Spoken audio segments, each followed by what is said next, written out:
welcome to the podium the head coach of the Vanderbilt Commodores, Clark Lee.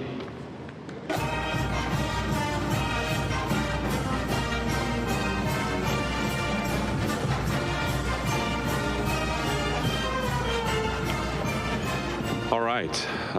First of all, thanks to Commissioner for the introduction. It's great to be here in Atlanta, and I wanted to start just by expressing how grateful I am to be here. Yeah, I think every time I get in front of you guys, and it seems like, whether it's in Destin or at this event, there's always, a new point of chaos in the world, some drama that we're trying to solve for, and I think it's important just to say that I love my job.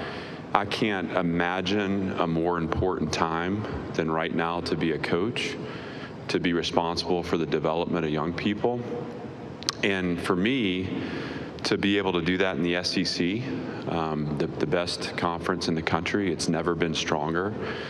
What a great opportunity, what an incredible challenge.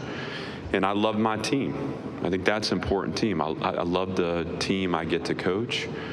We are imperfect. We're a work in progress. There is so much important learning ahead of us, but that's actually the fun part. Being around my team every day brings me energy and it gives me hope, and so I'm grateful. It's easy to be excited about a team that returns as much production as what we do, especially considering the retention of our coaching staff. Retention is the product of two things. It starts with this shared belief in what's possible for our program, the belief in last year as a beginning and not an arrival. But in the current state of affairs, in the current landscape of college football, you're not talking about retaining without resources. And so I'm deeply grateful to Chancellor Diermeyer and Candace Lee for having the courage and vision to go beyond historical limits that have held our program back in the past and to champion a new era of growth and support. Their leadership to go further is what allows for us to reach for more. And, we have so much important work ahead of us to get this program to a point of sustainability. But I couldn't imagine better partners for the journey. And without them, there is no program. And so thank you to them. Our hopes for this team reflect the strength in leadership from our players. In the end, this is a player's game. It's their game. And as a coach, you're privileged to serve in a supporting role. But they are the heroes of this story. And traveling with me today, I've got three players that will be important parts of our success this fall. Martell Height, who is from Rome, Georgia. It's his third year in our program, and he'll be featured in all three phases this fall. Martell's a guy that has established himself as a playmaker on the field. His growth mirrors our program's growth, and I'm excited for you to get to know him today. He's a special player, but more importantly, a special person. Randon Fontenette is in his second year in our program. Randon had a productive year last season. He stepped up in critical moments and made season-defining plays for us on defense. He's improved in all areas this offseason, but most importantly, he's modeled consistency in his work and really exhibited some leadership qualities that we'll rely upon this fall. And then finally, Diego Pavia. And I don't think there's anything left to be written about Diego Pavia. I mean, he's had such a profound impact on all aspects of our program. He is an energy source for Vanderbilt University, for the Nashville community, and I think for college football fans everywhere. He's the ultimate competitor, and I think this fall is a great opportunity for him to cement his legacy with Vanderbilt football. So three guys that mean a lot to me, three guys that mean a lot to our program, and I'm excited for them to be here in representation of Vanderbilt football today. As energized as we may be for where we are, it's important to acknowledge that we've been here before. 2 years ago, I stood before you messaging excitement and progress. That gave way to a failed season. We went backward before we could move forward. Progress is seldom linear. I don't think I have to convince anyone in this room of how hard it is to win. You know, we played 8 games last season to 1 possession, to 1 score. We were 4-4 in those games. So with this in mind, we're as close to 2-10 as we are to 10-2. This is our reality. As we strengthen, so too does our league. There is no easy path. So we can't just copy and paste our process from a year ago and expect to advance. To copy and paste is to remain the same. To remain the same is to abandon the mission, and our mission is winning. For us, this means embracing a process of continuous improvement that leads to us winning every game on our schedule. We believe we have what it takes to play into January, but we have to support our belief with a disciplined focus in the present. The burden of our goals is the pressure of knowing we can't afford to have an off night. We can't afford to have a lackluster effort or an unfocused snap. All this takes a mature team, and it takes a team devoted to winning. The success we hope for will not be waiting for us. We have to chase progress every day. Chasing progress starts with deepening our understanding of who we are and internalizing our approach to winning. Vanderbilt football is a chip on the shoulder operation. It's young, it's home to a young, hungry, scrappy team that begins each day with something to prove. You know, we want to make life miserable for the teams that we play against because of how we play the game. The energy we bring every time we step on the field. This is what makes us special. Not our buildings or banners, it's our people, our collective heartbeat. Relatedness is our edge. We must pay attention to the attitude of the team. We must cultivate the right mindset, and we got to silence any narrative that suggests an arrival or an assurance of progress. Anything that steals our attention from the present will keep us from playing to our identity and executing our strategy every time out. And when we fail to do those things, we leave the mission to chance. Chasing progress extends to measurable ways that we can play better football. You know, we're a team that cannot afford to beat ourselves, so we have to take pride in our performance in the areas that we control. This includes pre-snap and post-whistle penalties, errors of execution. These self-imposed negatives combine with possession of the ball to be the foundation of winning football at Vanderbilt. Offensively, I'm thrilled to have Tim Beck return as offensive coordinator in his 2nd season leading the offense. Playing better football is about finding creative ways to generate explosive plays and limiting 3-and-out possessions that undermine our strategy.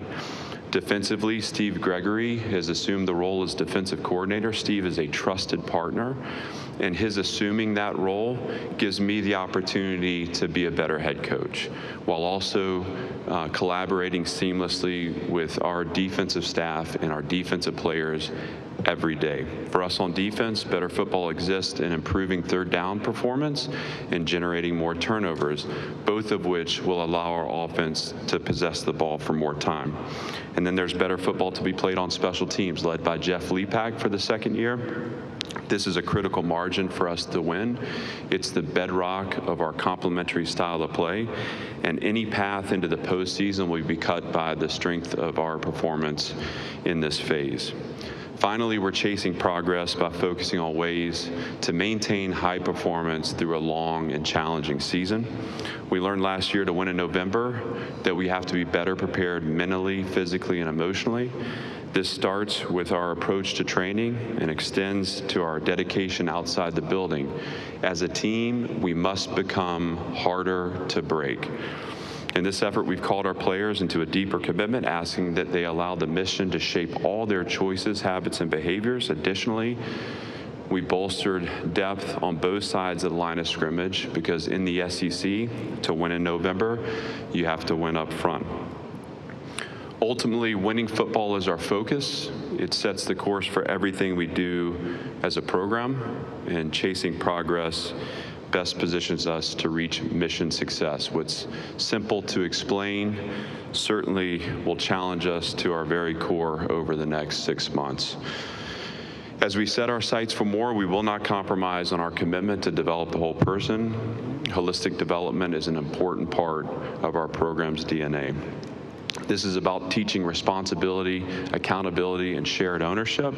It's actualizing discipline, respect, and spirit in everything we do, knowing that there is no separation between the values that define us as people and those that will define our team in competition. We must set boundaries and ask our coaches, players, and staff to live into program standards every day, to journey beyond safety and familiarity to where the discomfort of change and growth await. Not everyone is cut out for this journey, but those who find success along the way recognize that the program's demands are in service to their personal success as well as team success. And in our environment, we do not place limitations on what the individual can achieve. We're proud of the fact that we've had 7 consecutive semesters of a team GPA over 3.0. And for the first time since 1989, we've had back-to-back seasons with an academic All-American. Our performance off the field strengthens our performance on it, just as the demands of the mission become the anvil upon which personal character is formed. It all goes hand in hand with our people first, mission always approach, and our belief that better people make a better team. This fall is a great opportunity for our program to show that we're 1 year closer to the vision we had when we started 4 years ago. With that in mind, the opportunity is not the outcome, and the burden of proof is on us. But I believe the real challenge exists in not holding on to it too tight. We have to find a way to have a little fun with it, to let it all breathe a little bit. Let's focus in the present. Let's focus on the work that needs to be done. Let's be really intentional about building meaningful connections. And in doing so, let's enjoy the journey together. We know it's going to deliver the full catastrophe. That's the point. Let's embrace it. Let's learn and grow through it. But most importantly, let's experience the thrill of knowing that we have something at stake at Vanderbilt, that we built something worth fighting for. I want to close by honoring the late Mike Wright Sr., a longtime member of the Atlanta community who passed in May at the age of 49. Big Mike's 2 sons, Mike Jr. and Taco, are former members of our program, and in this way, his family is our family. In fact, the last time this event was in Atlanta, I had Mike Jr. with me representing our program as quarterback. As I return here, I carry the Wright family on my heart. We're also grieving the loss of Simeon Boulware's brother, Caleb, who lost his battle with cancer in June. Caleb recently graduated from Decula High School class of 2025, was a dedicated member of the football team there. We're heartbroken for Simeon and the Boulware family and continue to keep them in our prayers. Thank you. Thank you, Coach Lee. If you have a question, we'll go ahead and take those now. If you'll raise your hand, Emma, Annie, and Nathan will get a microphone to you. And if you'll stand and get your name and affiliation, we will start here in the front row.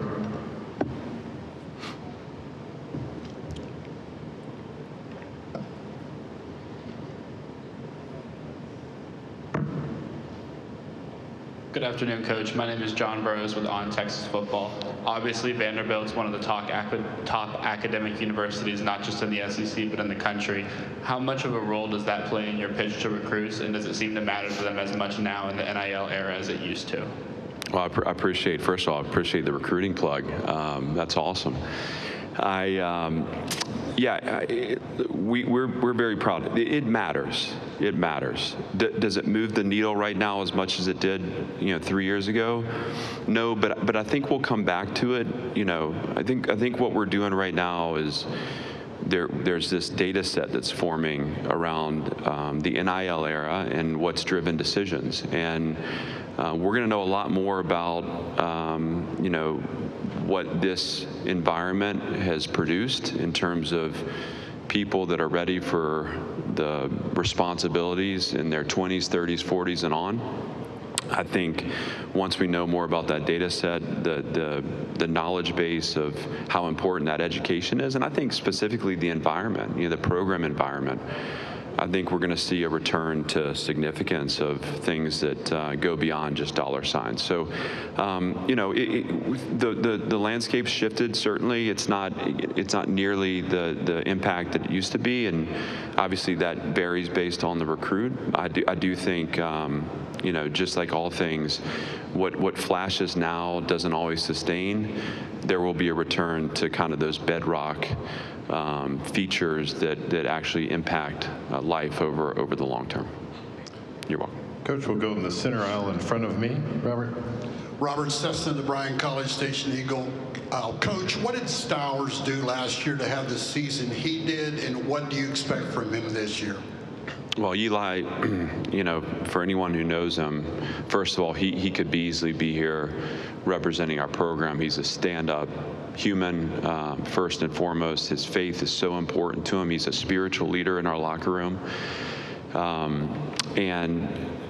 He's got such a maturity about his process, what he's looking for. That complements, physical skills that put him among the best of the best. So he's a good athlete. He's smart. Obviously, he's a former quarterback. He's lined up as the Wildcat. He's played quarterback in this system. Obviously, we flex him out as a receiver. We try to find matchups with him. He's a trusted pair of hands for Diego. And, I think his choice to return is also a testament to where we are as a program. 2021, 2022 were defined by, us losing players, drafted players to other programs, and losing free agent graded players to the NFL. I think, our willingness in the last couple of years to really step up from an NIL standpoint and put the infrastructure in place to be competitive in a revenue sharing era allows us to bring a guy like Eli back. And again, he could have very well been an early round draft pick this past season. He comes back to obviously help our program go after more, but he gets one more year in a tight end room and to physically develop as a tight end, which is a dramatically different course than where he started his career as a quarterback. So obviously it's mutually beneficial. I'm really proud to have him back, and again, I think that's a great statement for Vanderbilt too. Coach, we'll go right over here to our left on the front row. Hey, Coach. Chris Phillips, SCC Unfiltered. Obviously, defense is your bread and butter. You have a ton of returning experience coming back this fall. Just talk about what you like about this defense. You guys obviously made a lot of positive strides last year and led to a lot of wins. Well, the return of production, the return of people, I think, too, the thing to, even with the coordinator role change, the system doesn't change. We're going to evolve it just like everyone evolves, but these guys know the language. They know the expectations day in, day out. And this time last year, we were still trying to form it all, and through fall camp, I can remember a couple practices where there was some real conflict that we had to go through to get to the point where we were lining up and playing in structure. Defense is about 11 guys working together. I mean, that's what it is. One person out of position and you have an explosive touchdown. So we're past those growing pains. Obviously, we'll have some new players on our field, but on the whole, the core of our defense returns, and we need to play better on that side of the ball for our team to reach the goals that we have for the season. And that means, like I said earlier, that we're focused on improving on third down. Our offense last year took care of the ball at a rate that put us, I think, #1 in the country in giveaways. And that allowed us to have a really good turnover margin. We need to give them some room for error by creating more turnovers too. Those things will be really important, but we have the people to do it. We have the scheme to do it. We have a second year in a system which allows for everything to click in place and go a little faster. And so, these guys are excited about what's ahead of them, and I think we've had a good offseason, and we're positioned to make another jump. Coach, will stay in the section in front of me about 3/4 of the way back. Thanks. Hi, Coach. Bruce Marshall from WHBQ in Memphis. I have to ask you about Diego Pavia. He reminds me of Joe Kapp and the way he seems to rally the team, the way he plays. And I saw this at New Mexico State, too, and I know you did for sure, and Coach Beck and Coach Kill. But that bravado that he's got, I think it's amazing. I don't think he missed any games at New Mexico State either. I think he played, I don't think he got hurt. But that style, taking on these big defenders, I mean, it's like Bobby Chacon, the boxer. Eventually, you take too many hits. Do you talk to him about self-preservation, or is that just part of the Diego package? Let him do his thing, and we just got to let it ride. I got to ask you, a guy from Memphis and a Nevada hat, that is different. Yeah, go Wolfpack. I'll tell you, that's a tip to Chris Klanakis, who's our O-line coach, who was part of the origination of the pistol offense. And if you ever want to hear about football history, take a trip to Coach K's office, and he'll talk to you about plays. He can single out plays from 1982. I was 1 year old. Look, Diego, we don't talk about self-preservation, but we need to build ways in our system that do protect him. And I see that more as establishing a run game through the tailback. You know, we need him to take over the game at some point, and the way he plays is the way he plays. We can build around him to protect him a little bit and not give him the option to pull the ball. If we can do a better job of moving people at the point of attack in our offensive line. We believe in our running backs. I think we have a good group of running backs that can become some of the best in the conference. There's no productive conversation that comes, and really, there's no winning conversation that comes between me and Diego where I'm talking about, taking care of himself in the competitive moment. He needs to play to his personality. We will protect him through our design. As far as his just mentality and what he means to the team, these guys, I don't need Diego to be anything other than who he is. Now, we have conversations about how in his role, there are ways from an external standpoint that he can be totally supportive of our mission, and there are ways sometimes where we cross lines that kind of undercuts the mission. And so this is a guy that's going to have a great finish to his career. He's going to have a great NFL career, and he's going to be a coach someday. He will have a microphone in front of him for the rest of his life, and the world needs him to. I mean, he's that kind of person. He needs to be himself. He needs to understand totally how to support the mission.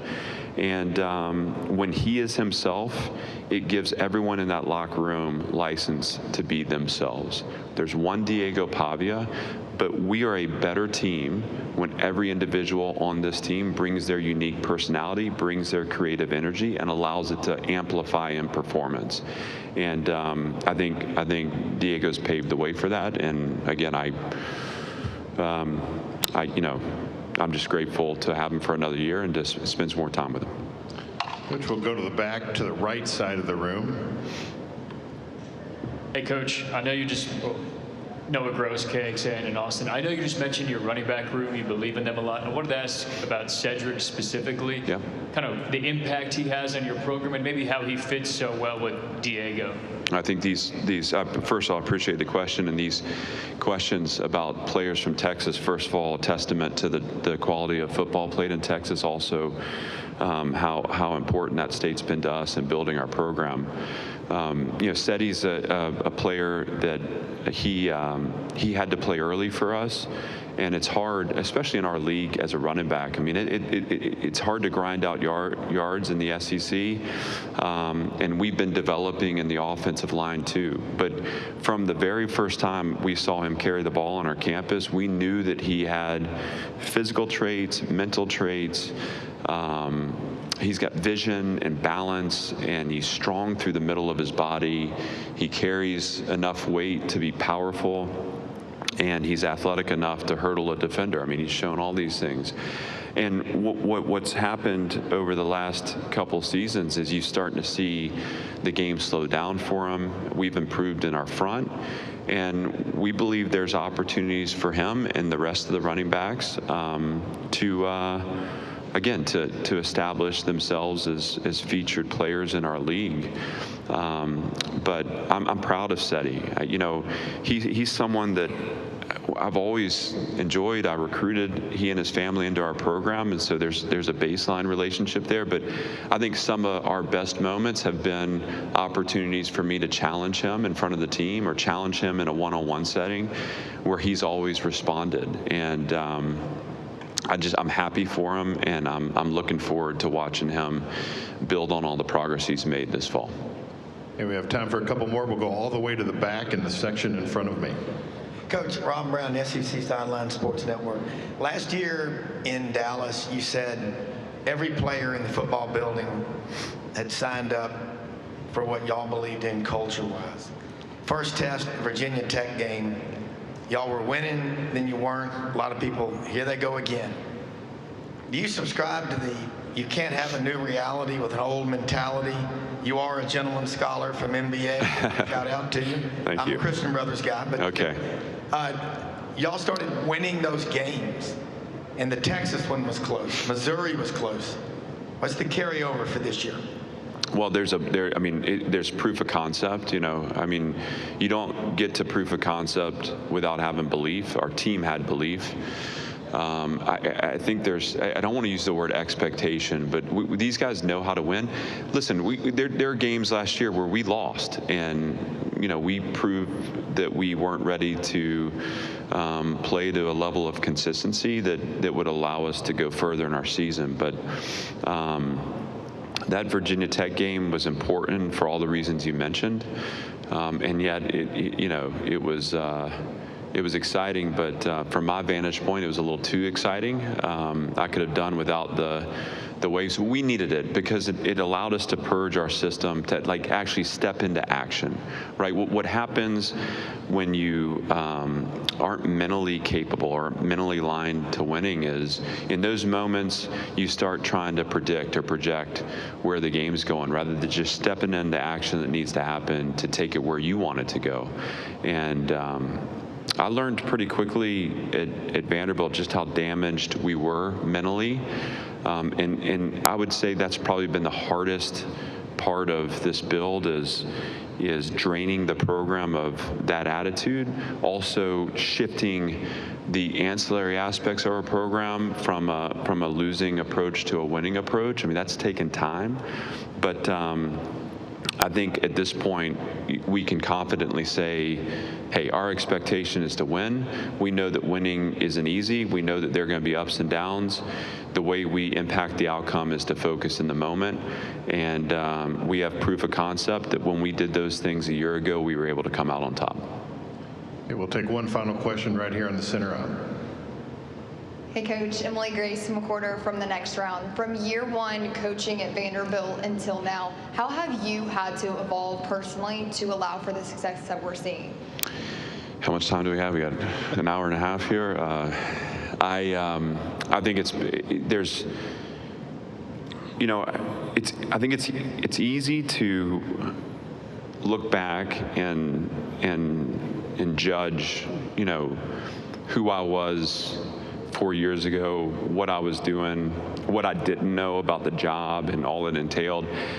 But I actually think, though I've learned a lot and I've grown a lot, I think that it happened exactly as it needed to. And there were things that I was hard charging about. I mean, separating from our past, again, beating back this mentality that had forever stained the program. And I was obsessed with it. And part of my development is learning how to let that go and really just focusing on, hey, what is the type of head coach I want to be and what is the kind of team I want to have? But I also will tell you that some of the hardest moments in this role, and I don't need to go through them one by one, but you think about that first year in my first ever game at Vanderbilt, we played East Tennessee State and got beat. And I mean, we got beat. And I wasn't prepared for that. There was no version of this in my mind that I had that as the starting point. And I hope that's relatable, because I think that's a lot of the best journeys start in ways that we don't think that they're going to start. I think about the Georgia game that season, and at the end of the first quarter, it was 35-0, and I didn't think our team was competing. We weren't trying. I mean, that's hard to see. I remember the sun beating down that afternoon, and it's like you get put in this position where here's your choice.